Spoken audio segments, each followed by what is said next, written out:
नमस्कार, भारत टीवी में आपका स्वागत है। तीसरे स्थापना दिवस में भारत टीवी कॉन्क्लेव में आज हमारे साथ जो है वो छठे गेस्ट के रूप में भारतीय जनता पार्टी के जिला अध्यक्ष हरिओम मिश्रा जी हैं। निकाय चुनाव की तैयारियां हों या फिर 2024 की, तमाम चुनाव अब आने वाले समय में शुरुआत हो चुके हैं। निकाय चुनाव इस समय वर्तमान में है। निकाय चुनाव की तैयारियां क्या चल रही हैं 2024 को लेकर जानेंगे, और क्या चूक रह गई कि जिला अध्यक्षी में जो है वो 2 विधायक कम हो गए, 2 विधायक ही अब प्रतापगढ़ में बीजेपी में बचे। आगे कामकाज कैसे देखते हैं, बीजेपी में रणनीति क्या होगी, क्या इस बार भी जिला अध्यक्ष के तौर पर कैसे देखते हैं बीजेपी में अंतर कला, टिकटों को लेकर मारामारी, तमाम सवाल हम जो सुलगते सवाल हैं वो जानने की कोशिश करेंगे। बीजेपी में अंतर कला, युवाओं को टिकट नहीं मिल रहा और जो लगातार फूट की वजह रही वो हम आप जानने की कोशिश करेंगे।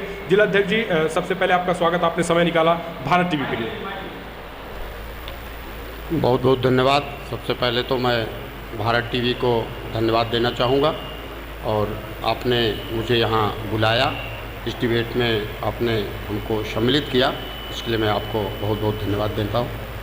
निकाय चुनाव चल रहा है, 4 तारीख को मतदान होना है। सबसे पहले सवाल यहीं से शुरुआत करते हैं, क्या लग रहा है निकाय चुनाव की तैयारियाँ जोरों पे है? कोई अंतरकला बीजेपी में फूट टिकट के बंटवारों को लेकर तो नहीं है?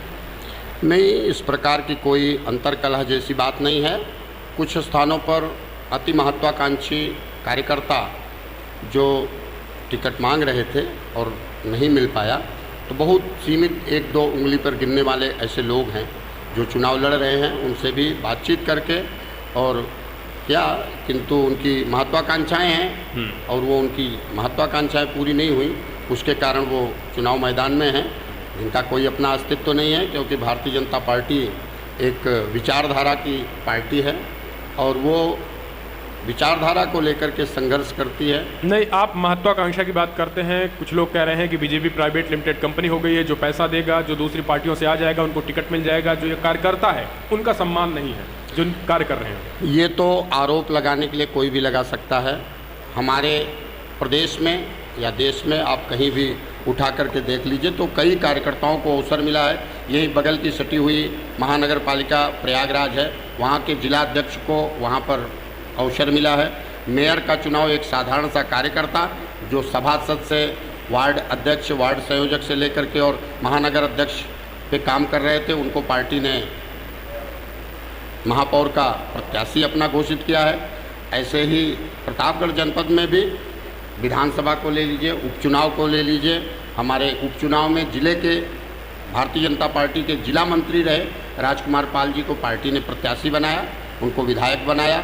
दूसरी बार चुनाव में जब भारतीय जनता पार्टी के खाते में सीट आई तो भारतीय जनता पार्टी ने हमारे ज़िले के वार्ड स्तर से काम प्रारंभ किए। राजेंद्र मौर्य जी जिले के कोषाध्यक्ष हैं, उनको पार्टी ने प्रत्याशी बनाया और विधायक है आज हमारे। यही तो बात है ना, पार्टी यही आरोप युवा लगा रहे हैं कि युवाओं को, क्योंकि युवाओं के पास पैसा नहीं है, पूंजीपतियों के पास पैसा है, जो पूंजीपति है उनको पैसे के दम पे टिकट दिया जा रहा है। इस प्रकार के सारे आरोप निराधार हैं।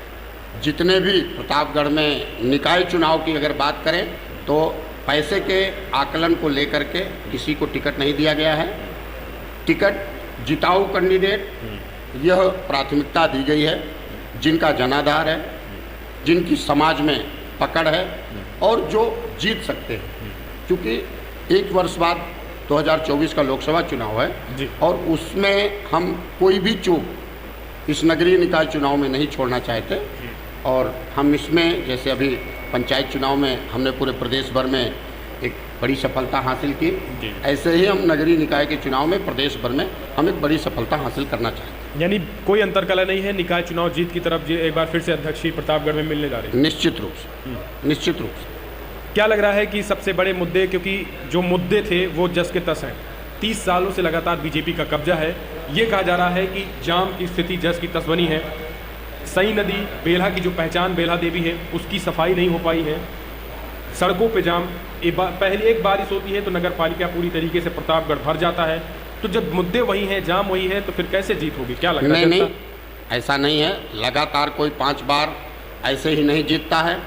आरोप लगाने वाले विरोधी पार्टी के लोग यह आरोप लगातार लगाते हैं, लेकिन कोई इतना लोकप्रिय कैसे होता है, कोई जीतता कैसे है? निश्चित रूप से जनता का समर्थन है, हमारे काम का आकलन होता है और उसी के आधार पे हम जीतते हैं। अन्यथा हर बार समाजवादी पार्टी बहुजन समाजवादी पार्टी, अन्य एकाध बागी, यह सभी चुनाव मैदान में होते हैं, लेकिन फिर भी हम जीत रहे हैं। इसका मतलब जनता हमारे साथ है, और जनता हमारे साथ तभी है हम जब विकास की योजनाएं धरातल पर पहुंचाते हैं, इसलिए हमारे साथ है। आप जिला अध्यक्ष थे 22 में, क्या लग रहा है कहाँ चूक हो गई? विधायक 4 थे, 2 कैसे आ गए? देखिए, मैं विगत 5 वर्षों से जिलाध्यक्ष 2018 से भारतीय जनता पार्टी का जिला अध्यक्ष हूँ। दूसरी बार पार्टी ने मेरे ऊपर विश्वास करके जिला अध्यक्ष की जिम्मेदारी दी है। जी। जिलाध्यक्ष होने के नाते मैंने पूरे जनपद में एक संगठन को, कार्यकर्ताओं को नई पहचान देने का प्रयत्न किया है। हमारी पार्टी की जो मंशा है, राष्ट्रीय स्तर पे जो योजनाएं हैं, हमने बूथ स्तर तक संगठन की इकाई खड़ी करी है। हमारे अभी सभी बूथों पे जो पन्ने हैं मतदाता सूची के, एक एक पन्ने, सभी पन्ना प्रमुख हमारे बने हैं। ऐसे बूथ समितियों को जोड़ करके अगर हमको देखा जाए, वैसे जनपद प्रतापगढ़ में 72,000 से अधिक हमारे ऐसे नामित कार्यकर्ता हैं जो हमारे बूथ समिति के सदस्य हैं या तो हमारे ऊपर के कार्यकर्ता हैं। अभी हमने बूथ सशक्तिकरण अभियान विगत 15 दिन का एक अभियान लिया, और फिर 10 दिन का 6 दिन का एक बूथ सत्यापन का अभियान लिया, राष्ट्रीय कार्यक्रम था। उसमें हमने पूरे जनपद के कुल, हमारे जनपद में एक 2567 बूथ हैं। 2567 बूथ में कुछ ऐसे बूथ हैं, एक लगभग 94 ऐसे बूथ हैं जहां पर हमारी इकाई पूरी नहीं गठित हो पाई है, जहां पन्ना प्रमुख नहीं बन पाए। नहीं तो 11 पदाधिकारियों की बूथ समिति, जिसमें एक बूथ अध्यक्ष, एक BLA2 और 4 हमारे सामाजिक संपर्क के प्रमुख, और इस प्रकार की पूरी 11 की ये टीम। नहीं, और ये क्या जिस बूथ पे जितने पेज की वोटर लिस्ट है, जी, प्रत्येक पेज का पन्ना प्रमुख, प्रत्येक पन्ने का पन्ना प्रमुख, ऐसे 25, 30, 32, 31 की हमारी सूची प्रत्येक बूथ पे 2400 कुछ बूथों पर, एक 94 बूथों को छोड़ करके बाकी सभी बूथों पर हमारी ये रचना अभी खड़ी हो गई, सत्यापित होकर के। नहीं तो 22 में ये नहीं थी जो हाथ देखने को मिली, ये तो 24 की तैयारियों के मद्देनजर होगी। कौन सी जो आप जो खड़ी कर रहे हैं? हाँ, ये 2024 की लोकसभा की तैयारी की दृष्टि से बूथ सशक्तिकरण का अभियान चलाया है पार्टी ने, और उसमें तो हम लोगों ने प्रतापगढ़ में सभी इस विधानसभाओं में काम किया। जो आप जोड़ रहे हैं, इसमें मुसलमान भी है या केवल 80%? हाँ, हमारी जो अल्पसंख्यक मोर्चा है, अल्पसंख्यक मोर्चा के माध्यम से हम मुस्लिम समाज का भी विश्वास जीतने में सफल हो रहे हैं। हमारी सरकार की, केंद्र सरकार की और प्रदेश सरकार की जो योजनाएं हैं, उनके जो लाभार्थी हैं, उन तक जब हमारा कार्यकर्ता जाता है तो वो भी हाथ आगे बढ़ा करके और हमारे साथ, भारतीय जनता पार्टी के साथ और भारतीय जनता पार्टी की सरकार के किए हुए जनकल्याणकारी काम और देश के और प्रदेश के कानून व्यवस्था और विकास को देख करके वह भी हमारे साथ जुड़ने को तैयार है। बड़ी संख्या में अल्पसंख्यक समाज, विशेष रूप से मुस्लिम समाज, जिनको समाज के अंदर यह कहा जाता है कि वो भारतीय जनता पार्टी से दूरी रखते हैं, वह समाज भी आगे बढ़ करके हमारे पार्टी कार्यालय पे आकर के पार्टी ज्वाइन करने की बात करता है। अन्य राजनीतिक दलों के जो मुस्लिम नेता हैं, जिनको वहाँ सफोकेशन महसूस हो रहा है, जो वहाँ सम्मान नहीं मिल रहा है, वो अभी कई नेता जनपद के मेरे संपर्क में है, जो प्रदेश लेवल के समाजवादी पार्टी के नेता हैं, बहुजन समाजवादी पार्टी के नेता हैं, आप पार्टी के नेता हैं, और वो इस समाज से आते हैं। यानी मुस्लिम समाज के लोग बीजेपी से जुड़ रहे हैं। मुस्लिम समाज के लोग भी हमारी सरकार की नीतियों से प्रभावित होकर के, और वो हमारे पास स्वयं चल करके आकर के जुड़ने को तैयार हो रहे हैं। और पार्टी ने भी ये गाइडलाइन दे रखी है कि अभी हमारे प्रधानमंत्री जी ने हमारे स्थापना दिवस पे उन्होंने पार्टी कार्यकर्ताओं से कहा है कि हमारे कार्यकर्ता आगे बढ़ करके और मुस्लिम समाज में जा करके अपनी बात कहें, सरकार की उपलब्धियों को गिनाएं, सरकार की उपलब्धियों को बताएं और उनको पार्टी से जुड़ने के लिए प्रेरित करें। तो वोट के लिए ही या फिर हक भी? क्योंकि मुसलमान अब ये कहता है कि हम वोट के लिए कब तक प्रयोग किए जाएंगे, टिकट भी देंगे, कितने टिकट दिए गए? देखिए, वोट के लिए तो जिन्होंने प्रयोग किया है मुस्लिम समाज खूब बड़ी बात। बीजेपी ने कितने नगर निकाय में, कितने वार्डों में मुसलमानों को प्रत्याशी बनाया, कुछ इसका? देखिए, जिस दिन भाजपा को ये लगेगा जी, सबसे प्राथमिकता हमारी जिताऊ उम्मीदवार होता है जी, और जिस दिन जिस वार्ड में, जिस नगरीय निकाय में चेयरमैन के लिए, सभासद के लिए पार्टी को ये लगेगा, पार्टी इंटरनल सर्वे कराती है, और ये मुसलमान कार्यकर्ता है, ये जीत जाएगा, मैं उसको चुनाव लड़ाने में पार्टी कभी। प्रतापगढ़ में एक भी सभासद मुसलमानों को टिकट दिया गया बीजेपी की तरफ से? एक मुस्लिम समाज का एक टिकट हमने प्रतापगढ़ में सभासद का दिया था, किंतु वो किसी कारण से वो पर्चा नहीं भर पाई। महिला कार्यकर्ता को दिया था, किसी कारण से वो पर्चा नहीं भर पाई और वो इंडिविजुअल चुनाव लड़ रही है। अच्छा। बाकी इस प्रकार नहीं, तो ये नहीं कहा जा सकता है कि बीजेपी से मुसलमान लड़ने को भी तैयार नहीं है? नहीं, आप ऐसा नहीं कह सकते हैं। अब समाज में अन्य राजनीतिक दलों ने जिस प्रकार से कई जगह ऐसी खबरें खड़ी कर रखी है, कई जगह ऐसी खबरें आई, खाई अब कम हो रही है, पट रही है। मेरा कहना यह है कि वो खाई एक योजनाबद्ध तरीके से खड़ी की गई थी, वो खाई अब पट रही है, दूर हो रही है। और मुस्लिम समाज को भी भारतीय जनता पार्टी के बारे में, उसके वास्तविकता के बारे में पता लग रहा है और बड़ी मात्रा में भाजपा की ओर आकर्षित हो रहा है। क्या लग रहा है कितने पार्टी के 2022 बात करें या योगी जी की राज बात करें, कितने मुसलमान जुड़ गए होंगे लगभग बीजेपी से प्रतापगढ़ का? बड़ी मात्रा में। अभी तो एक सर्वे आया था कि उत्तर प्रदेश में 2022 के चुनाव में सर्वाधिक, समाजवादी पार्टी के बाद सर्वाधिक मत मुसलमानों को किसी पार्टी को मिला है तो भारतीय जनता पार्टी को मिला है। 7% मत भारतीय जनता पार्टी को मिला है। ये आप लोगों का मीडिया का सर्वे मैं बता रहा हूँ, मैं कोई अपना सर्वे नहीं बता रहा हूँ। समाजवादी पार्टी के अतिरिक्त किसी पार्टी को सर्वाधिक मुस्लिम मत प्राप्त हुआ है तो भारतीय जनता पार्टी। काम की बात कर लेते हैं। लोकसभा यानी लोकसभा चुनाव की तैयारियां शुरू हो चुकी हैं। टिकट बंटवारे को लेकर आपने अंतरकला निकाय चुनाव में देखा, तो 24 में क्या कैसे लगेगा कि ये अंतरकला नहीं होगी, वोट नहीं होगी? इस पे अध्यक्ष होने के नाते आप इसे कैसे देखते हैं? देखिए, 2024 के चुनाव में पूरे देश भर में मोदी जी के सामने कोई भी नेता या कोई भी राजनीतिक दल वह कहीं दूर दूर तक टिक नहीं रहा है। अभी 4 दिन पहले एक नेशनल सर्वे आया है, मीडिया का ही सर्वे है, जिसमें मोदी जी 64% देश की पहली पसंद एज ए प्रधानमंत्री हैं। बाकी कोई 14%, 12%, 8%, 6%। क्या लग रहा है इसलिए मोदी जी देश के तीसरी बार प्रधानमंत्री बनने जा रहे हैं, इसमें किसी प्रकार का किसी को कोई शक नहीं होना चाहिए। मोदी जी प्रधानमंत्री बनेंगे, ठीक है। प्रतापगढ़ में क्या मोदी जी के नाम पे वोट मांगा जाएगा या सांसद या आपके सांसद जी ने कुछ किया है जनता को लेकर? क्या अभी भी जो है वो 1 टर्म पूरा करने के बाद भी मोदी का चेहरा सामने होगा या विकास, या फिर अपने भी कुछ प्रतापगढ़ के मुद्दे? हमने पूरे देश भर में, पूरे उत्तर प्रदेश भर में जो मुद्दा है वो विकास है। मोदी जी हमारे नेता हैं, योगी जी हमारे नेता हैं।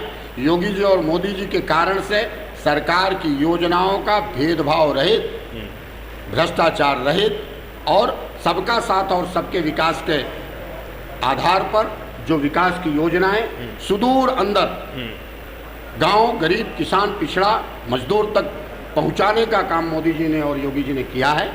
उसके आधार पर यह 2024 के चुनाव में हम लोग जाएंगे। उसमें हमारे सांसद, हमारे विधायक, हमारे जनप्रतिनिधि, सबकी सहभागिता है। सबने काम किया है, सबने मेहनत की है। हमारे जनपद प्रतापगढ़ की आप अगर बात ले लीजिए तो सरकार की योजनाओं से गंगा एक्सप्रेस वे प्रतापगढ़ जैसे पिछड़े जिले से होकर के गुजर रही है। ATL जैसी बंद फैक्ट्री जिसको मुलायम सिंह ने बेच दिया था, उसको हमारे माननीय सांसद जी ने, हमारे जनप्रतिनिधियों ने लग करके हाई कोर्ट से, सरकार से तालमेल करके और उसको मुक्त कराया, सरकार से उसका पैसा जमा कराया। रेलवे ओवरब्रिज का निर्माण कार्य सैंक्शन कराया। तमाम योजनाएं ऐसी हैं, medical college, engineering college, Pratapgarh जैसे जनपद में ITI, पॉलिटेक्निक, ये सारी जो विकास की योजनाएं हैं वो प्रतापगढ़ में आई। और प्रतापगढ़ विकास की राह पर, जो प्रतापगढ़ कभी गुंडों के नाम से जाना जाता था, जो प्रतापगढ़ कभी अपराधियों के नाम से लूट, हत्या, डकैती, बलात्कार और अपहरण का व्यवसाय होता था, दारू का धंधा होता था, इसके नाम से जो प्रतापगढ़ जाना जाता था, आज वो प्रतापगढ़ विकास की राह पे आगे बढ़ा हुआ है। और तमाम सरकार की योजनाएं आज प्रतापगढ़ के अंदर जारी है और पास हो गई हैं, कुछ काम प्रारंभ होने की स्थिति में है। आप कह रहे हैं काम हुआ है, इसी काम को लेकर विपक्ष सवाल खड़े करता है कि जो काम सरकार करा भी रही है उस सब में कमीशन खोरी चल रही है। भ्रष्टाचार जो मोदी जी कहते हैं न खाएंगे न खाने देंगे, ऐसा कुछ दिखता नहीं है। जमीनी पे हर जगह कमीशन बिना पैसा दिए कुछ होता नहीं। किसी के पास कोई प्रमाण नहीं है जी, किसी के पास कोई बात नहीं है, इसलिए उनको अगर कुछ बोलना है तो ये सीधा सा एक उनके पास आसान सा सवाल, आसान सा आरोप है कि भ्रष्टाचार व्याप्त है। अरे भ्रष्टाचार व्याप्त है तो साक्ष्य प्रमाण प्रस्तुत करके आप ईडी है, तमाम एजेंसियां हैं, आप फ्री कॉल सेंटर बना रखा है सरकार ने, आप भेजिए ना। ईडी, सीबीआई, इनकम टैक्स, ये तो विपक्ष के पीछे लग रहा है ना, बीजेपी वालों के पीछे कहाँ लग रहा है? ये ऐसा कुछ नहीं है। जो भ्रष्टाचार किया था उसके पीछे ईडी लगी है। जो भ्रष्टाचार हो ही नहीं है रहा है तो कहाँ से ईडी जबरदस्ती किसी को परेशान करेगी क्या? नहीं, सतपाल मलिक ने अभी खुलासा तो किया है, जैसे मोदी जी को लेकर ही उन्होंने खुलासा बड़ा किया है कि खुद मोदी जी जो है वो कमीशन खोर हैं, वो भ्रष्टाचार चाहते हैं, वो इस तरीके की चीज़ें। देखिए, मोदी जी के ऊपर विपक्ष ने बहुत सारे आरोप लगाए, राफेल के आरोप लगाए, औंधे मुंह गिर करके राहुल गांधी धूल खाए। कांग्रेस ने मोदी जी को चोर कहा, उस पर कांग्रेस बुरी तरह मुंह की खाई। ऐसे जितने भी आरोप मोदी जी पर आज तक लगे, ये सभी आरोप निराधार थे, बेबुनियाद थे और उसका उल्टा खामियाजा विपक्षी दलों को भुगतना पड़ा। और मोदी जी एक कंचन की तरह, सोने की तरह आग में तप करके और तेजी से निखर करके सामने आए। क्या लग रहा है फिर 2000 निकाय चुनाव तो अब आप कह रहे हैं कि जीतने, विपक्ष कह रहा है हम जीतने में लगे हैं, 24 में क्या मुद्दे क्या होंगे? राम राज्य या फिर विकास या हिंदुत्व का मुद्दा? क्योंकि हिंदू राष्ट्र की भी मांग कोई उठा रहा है, जय श्री राम बोल के हत्याएं हो रही हैं, यानी एक अलग एंगल देश विपक्ष करा ले जाने की कोशिश की जा रही, संस्थाएं खत्म की जा रही हैं। इस बार मोदी जी आ गए तो पूरी तरीके से संस्थाएं जितनी भी हैं, लोकतंत्र खत्म हो जाएगा, संविधान खत्म हो जाएगा 24 के बाद। दुनिया के ताकतवर लोग यह मान रहे हैं कि भारत दुनिया का सबसे मजबूत लोकतंत्र है और विपक्ष के नेता विदेश में जाकर के ये कह रहे हैं कि लोकतंत्र भारत में लोकतंत्र खतरे में है। जी, विपक्ष ही कहता है 70 सालों में हमने लोकतंत्र मजबूत किया था, उसी लोकतंत्र को खत्म कर रहे हैं मोदी जी। विपक्ष माने कांग्रेस जी, विपक्ष माने बहुजन समाजवादी पार्टी, विपक्ष माने समाजवादी पार्टी, विपक्ष माने कम्युनिस्ट पार्टी। और अगर इन सबको अपने पार्टी के अंदर लोकतंत्र दिखा दे, एक कुल के लोग, एक परिवार के लोग, एक धर्म जाति के लोग केवल इन्हीं की पार्टी बनकर के रह गई, उन्होंने पार्टी में अपने लोकतंत्र नहीं स्थापित किया, तो देश के लोकतंत्र की रक्षा क्या? हमने तो अपने अस्तित्व को समाप्त करके, भारतीय जनता पार्टी ने जनसंघ था 77 में जब इमरजेंसी लगी, उसमें जब पूरा विपक्ष एक हुआ तो हमने भारतीय जनसंघ को अस्तित्व को समाप्त करके देश के लोकतंत्र को बचाने के लिए हमने अपने अस्तित्व को समाप्त करके लोकतंत्र की रक्षा की है। कुछ लोग कह रहे हैं कि आप जैसा जनसंघ की बात करें, अटल जी की बात करें, अटल जी का जनसंघ था, बीजेपी का जनसंघ जो है 2002 के बाद, कह रहे हैं कि अटल जी के मार्ग से बीजेपी भटक गई है, कारपोरेट स्टाइल में काम करती है। हम भारतीय जनसंघ की स्थापना काल से ही सांस्कृतिक राष्ट्रवाद की अवधारणा पर पार्टी का गठन किया था और आज भी हम सांस्कृतिक राष्ट्रवाद की अवधारणा पर देश के अंदर सरकार चलाने का काम करते हैं। हमने धारा 370 देश के अंदर से समाप्त होनी चाहिए, राम मंदिर का निर्माण होना चाहिए और समान नागरिक संहिता होनी चाहिए। यह हमने अपनी भारतीय जनता पार्टी की स्थापना काल से कही थी और वो जब भी 2014 में हम जब पूर्ण बहुमत की सरकार बनाए और दूसरी बार हमने देश के संसाधनों, देश की आवश्यकताओं को पूरा करने के लिए 5 साल लगाया और 2019 में जब हमको जनता जनार्दन ने फिर से विश्वास व्यक्त किया तो मैंने सबसे पहले जम्मू और कश्मीर में धारा 370 और 35 से हटा करके हमने अपने उस मुद्दे को, अपने उस सिद्धांत को प्रमाणित करने का काम किया। समान नागरिक संहिता की ओर हमने कदम बढ़ाया और राम मंदिर के निर्माण की जितनी भी बाधाएं थी उत्तर प्रदेश में 2017 में हमारी सरकार आने के बाद माननीय मुख्यमंत्री योगी आदित्यनाथ जी ने सबसे पहले की कैबिनेट में उन्होंने कहा कि राम मंदिर के निर्माण की बाधा समाप्त करने के लिए जितने भी धन की आवश्यकता हो वह उत्तर प्रदेश सरकार से, उसका कोई बजट नहीं निर्धारित किया जाए, उत्तर प्रदेश सरकार से ली जाए और उसकी कार्रवाई की जाए। और वो आज राम मंदिर 2024 में भव्य रामलला का मंदिर अयोध्या जी में बनकर के तैयार होने जा रहा है। विपक्ष कहता है कि क्या राम मंदिर से लोगों को रोजगार मिल जाएगा? क्योंकि मोदी जी ने कहा था कि 2 करोड़ नौकरियां देंगे हर साल, ना तो नौकरी मिल रहा है ना तो रोजगार लेने जाते हैं तो कमीशन खोरी चरम पे है। तो लोगों के रोजगार, खाने पीने की व्यवस्था, युवाओं को जो नौकरियां हैं, किसानों की जो बात हुई थी, किसान प्रदर्शन कर रहे हैं, किसानों की बात नहीं होती है, 5 किलो राशन देकर के लोगों को भटकाया जा रहा है। मैं आपके इस चैनल के माध्यम से ये बात बताना चाहता हूँ, थोड़ा सा आपको मैं पीछे ले चलूँगा।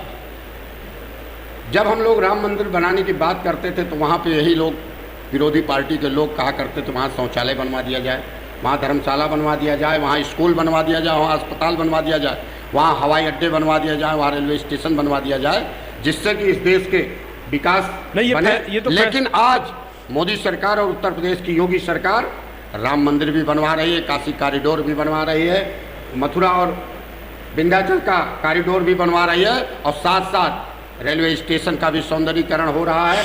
आज एशिया का सबसे बड़ा एयरपोर्ट भी बन रहा है, प्रत्येक जिलों में मेडिकल कॉलेज भी बन रहे हैं, घर घर शौचालय भी बन रहा है। वहाँ मेडिकल कॉलेज बनाने की बात कर रहे हैं तो प्रत्येक जिलों में मेडिकल कॉलेज बन रहा है, शौचालय की बात करवा रहे हैं तो प्रत्येक घर में शौचालय बन रहा है, गरीबों को घर देने की बात कह रहे थे तो प्रत्येक गरीब को पक्का छत देने का भी काम कर रहे हैं। हमारी सरकार जहाँ सांस्कृतिक राष्ट्रवाद के नाम पर इस देश की सांस्कृतिक धरोहर को मजबूत करने का काम कर रही है, वहीं जन कल्याणकारी और गरीब कल्याण की योजनाओं के माध्यम से गांव, गरीब किसान के भविष्य को लेकर के उनके जीवन स्तर को ऊपर उठाने के लिए भी हमारी सरकार लगातार समानांतर काम कर रही है, केवल एक पक्ष में काम नहीं हो रहा।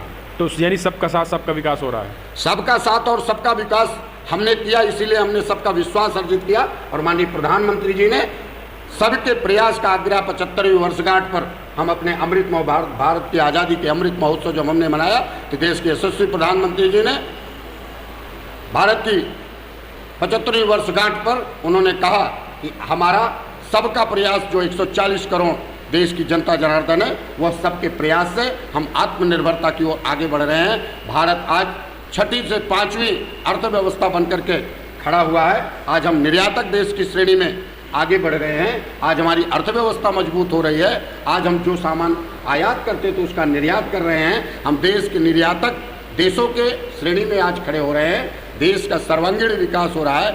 ऐसा माननीय प्रधानमंत्री जी के कुशल नेतृत्व में हो रहा है। आप सब उसको देख रहे हैं। विपक्ष यही फिर बात होती है कि कहते हैं कि आप अर्थव्यवस्था की बात कर रहे हैं, हमारी अर्थव्यवस्था, वो कहते हैं कि अडानी की अर्थव्यवस्था मजबूत हो रही है, गरीब और गरीब हो रहा है।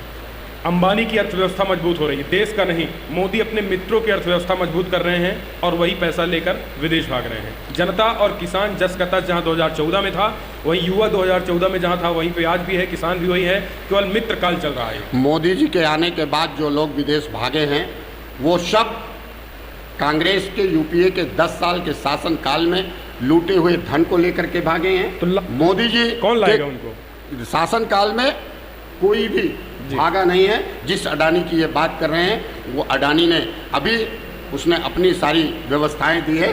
तमाम गूगल पे उसकी सारी रिपोर्ट प्रस्तुत है, उसको देख लिया जाए। और देश की बनाने में, देश के विकास में जिन उद्योगपतियों का हाथ होता है उनको ये विपक्ष के लोग इस प्रकार से गाली देना, ये देश का दुर्भाग्य है और ये देश के हित में नहीं है। ये देशद्रोह का मुकदमा इस पे होना चाहिए। तो क्या लग रहा है कि ना कोई अंतर कला, ना कोई कुछ 2024 में निकल रही भाजपा? निर्विवाद रूप से प्रतापगढ़ में भी और पूरे देश भर में पिछली 303 सीट जो भाजपा को मिली थी, इस बार उससे भी प्रचंड बहुमत के साथ मोदी जी प्रधानमंत्री बनने जा रहे हैं। भारतीय जनता पार्टी फिर से एक बार पूर्ण बहुमत की सरकार बनाने जा रही है। बूथ लेवल पे तैयारियां बीजेपी की जो है वो पूरी हो चुकी हैं या अभी चल रही हैं? बूथ लेवल पे भारतीय जनता पार्टी की तैयारियां पूर्ण हो गई हैं। अभी मैंने आपसे चर्चा किया था कि हमारी बूथ विजय अभियान, बूथ सशक्तिकरण अभियान का कार्यक्रम 10 दिन का चला था, जिसमें हमने बूथों का पुनर्गठन। बीजेपी अध्यक्ष रहते हुए बीजेपी को प्रतापगढ़ में आप कितना आगे ले गए? कितने लोग जुड़े आपके अध्यक्षीय काल में? देखिए, भारतीय जनता पार्टी के विगत 2 टर्म में मेरा कार्यकाल दूसरे टर्म का पूर्ण हो गया है जी। मैं संतुष्ट हूँ। मैंने जनपद के 7 विधानसभा में प्रत्येक बूथों पर कार्यकर्ता खड़ा करने का काम किया। मंडल हमारे आज स्वायत्त शासी हो गए हैं। हमारे मंडल की पूरी रचना अपने स्तर पे कार्यक्रम बना करके और कार्यक्रम अपना संपन्न करा लेती है। बड़े बड़े कार्यक्रम स्वयं सोच करके कार्यक्रम करते हैं। अभी प्रदेश और राष्ट्रीय स्तर से जो अभियान आते हैं जी, वह हम मजबूती के साथ मंडल स्तर पे, बूथ स्तर पे हमारे जो 6 कार्यक्रम हैं वह 2567 बूथ हैं। लगभग 2300-2400 बूथों पर हमारे अभियानों के 6 कार्यक्रम क्रियान्वित होते हैं, चलते हैं। और अभी प्रदेश ने एक सरल ऐप बनाया है पार्टी ने, जी। राष्ट्रीय स्तर पे एक ऐप बनाया है जिसमें भारतीय जनता पार्टी से जुड़े हुए सभी कार्यकर्ता और उसके समर्थकों को उस ऐप पर उनका नाम, पिता का नाम, मोबाइल नंबर, उनका वोटर आईडी नंबर, उनका व्यवसाय, उनकी एजुकेशन, उनके ईमेल एड्रेस, उनके मोबाइल नंबर, सारी चीज़ें डाउनलोड करना है और पूरे प्रदेश भर में लगातार विगत 20 दिनों से यह ऐप डाउनलोड करने का अभियान चल रहा है। जनपद प्रतापगढ़ लगातार चौथे और 5वें स्थान पर उस ऐप डाउनलोड पे बना हुआ है।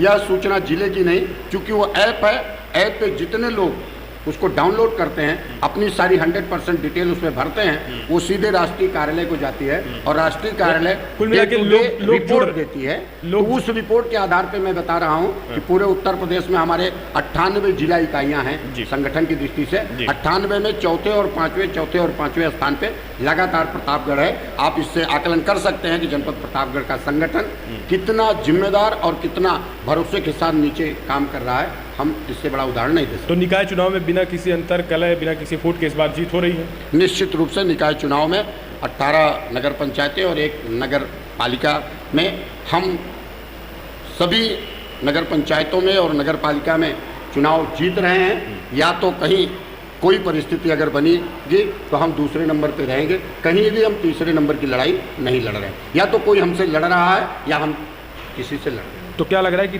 फाइनली अंतिम सवाल, 2024 में मुद्दे विकास, प्रधानमंत्री मोदी ने जो काम किए हैं, राम मंदिर, धारा 370, ये सारे मुद्दे होंगे या फिर हिंदुत्व या फिर विकास, यही सारे मुद्दे आपको लग रहा है? देखिए, मोदी जी का तो एक ही मुद्दा होगा, विकास का, केवल और केवल विकास। जो गरीब कल्याण की योजनाओं के माध्यम से कोरोना जैसी महामारी से लड़ने का मोदी जी ने काम किया। विगत 3 वर्षों से लगातार 80 करोड़ देश की जनता को मोदी जी फ्री का राशन दे रहे हैं और कोरोना जैसी महामारी में सभी को 2 डोज की, 12 वर्ष से ऊपर के सभी भारत के नागरिक को 2 डोज का वैक्सीनेशन और बूस्टर डोज भी अधिक लोगों को लग गया है। यह मुफ्त में देने का काम किया है। मोदी जी के इस अभूतपूर्व काम को जनता देख रही है, समझ रही है, समझेगी 2024 में, निश्चित रूप से समझेगी। इसमें कहीं किसी प्रकार का किसी को भ्रम नहीं होना चाहिए। चाहे तो देश की सारी पार्टियां एक होकर के भी चुनाव लड़ेंगी तो मोदी जी 64% पॉपुलैरिटी, लोकप्रियता के साथ मोदी जी फिर से तीसरी बार देश के प्रधानमंत्री बने। चलिए, तो ये थे प्रतापगढ़ बीजेपी के जिला अध्यक्ष, आपने सुना हरिओम मिश्रा जी। इन्होंने स्पष्ट कहा है कि एक बार फिर से न केवल निकाय चुनाव बल्कि 2024 के लोकसभा चुनाव में भी सांसद बनने जा रहे हैं प्रतापगढ़ से और पूर्ण बहुमत के साथ प्रधानमंत्री सत्ता में आएंगे। इन्होंने बताया कोई अंतरकलह नहीं है बीजेपी में, निकाय चुनाव जीत रहे हैं। आप कैसे देखते हैं, क्या लग रहा है बीजेपी में अंतरकलह, जीत होगी निकाय चुनाव 24 का, क्या होगा? अपने सुझाव दें। फिलहाल आप हमसे जुड़े, आपके लिए धन्यवाद। इस वीडियो में इतना ही। जय हिंद।